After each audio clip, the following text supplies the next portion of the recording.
Mhm.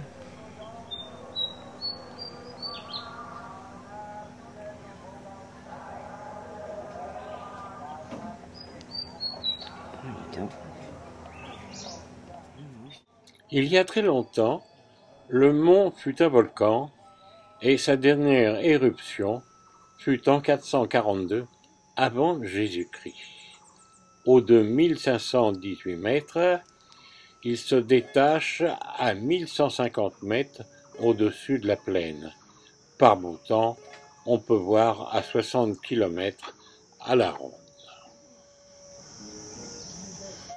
Aujourd'hui, le sommet est un monastère et il faut monter 777 marches pour arriver à son sommet en partant du village que nous allons découvrir.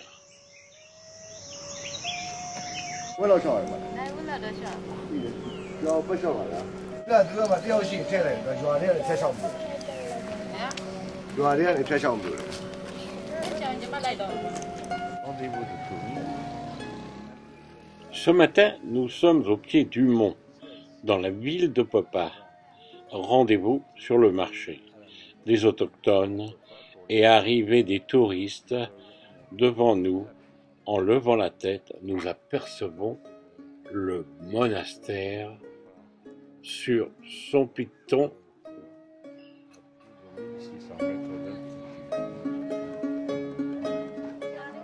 Petit commerce évidemment, et un peu plus loin, sur le balcon, cochons et singes font la sieste et attendent à manger.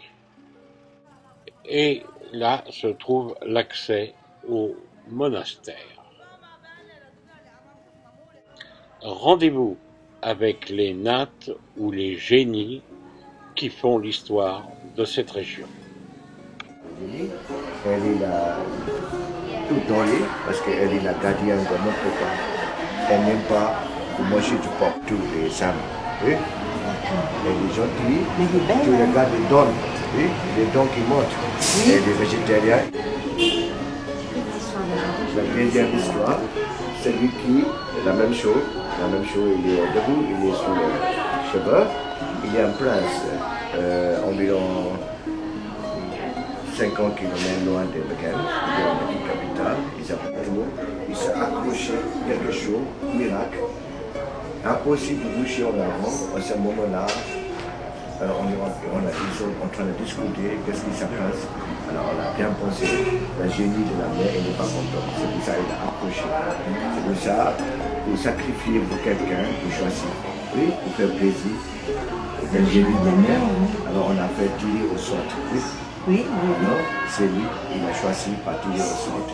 Et puis on fait tomber dans la mer, il est mort dans la mer. Mais il est devenu génie à côté de la petite pilote. Quand il était jeune, quand il était vivant, il aime bien jouer l'instrument. Ça c'est un monsieur, il était un forgeron, j'ai déjà raconté. Quand il tape avec les gros marteaux, ça fait tremblement de terre. Et après les deux avec sa soeur elle est là. Tous les deux sont morts, ils sont devenus la génie. J'ai déjà raconté l'histoire.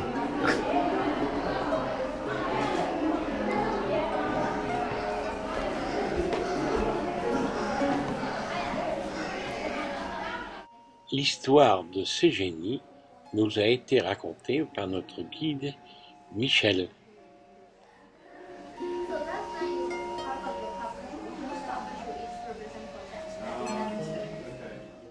Et avant de quitter cet endroit réservé pour les nattes, les génies, jetons un dernier coup d'œil sur ces personnages.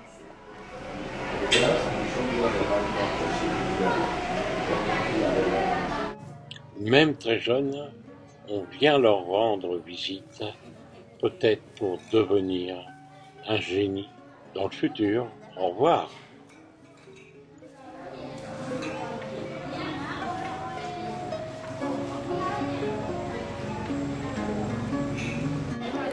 Si vous êtes très courageux, voilà les premières marches pour monter au mont Popa.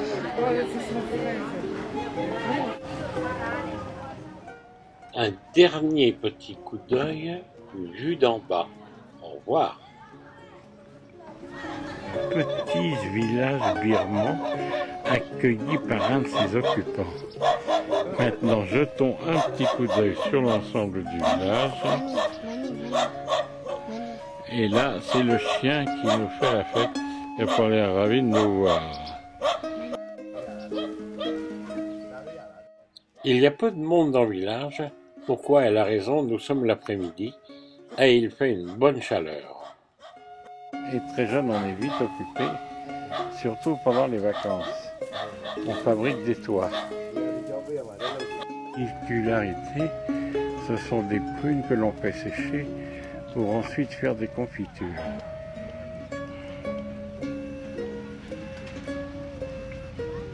Un ensemble des murs partageant, semble-t-il, les propriétés. Il faut vous dire qu'à l'époque des pluies, ces chemins deviennent des sortes de petits torrents.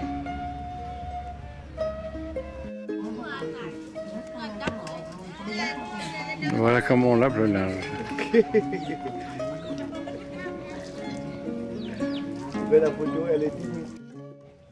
Et voilà, pourrait-on l'appeler, un moulin à pédales. On écrase la nature pour en faire de la farine. Là, on sépare la peau du grain et le vent le restant. Puis on est encore à l'époque des charrettes. Échelle et ascension sur le palmier pour en récupérer les fruits qui seront pressés et serviront ensuite à fabriquer une sorte de sucre.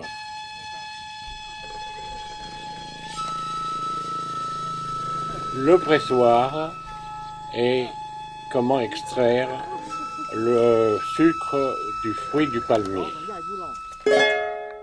Notre sympathique buffle vous remercie de votre écoute et vous dit au revoir.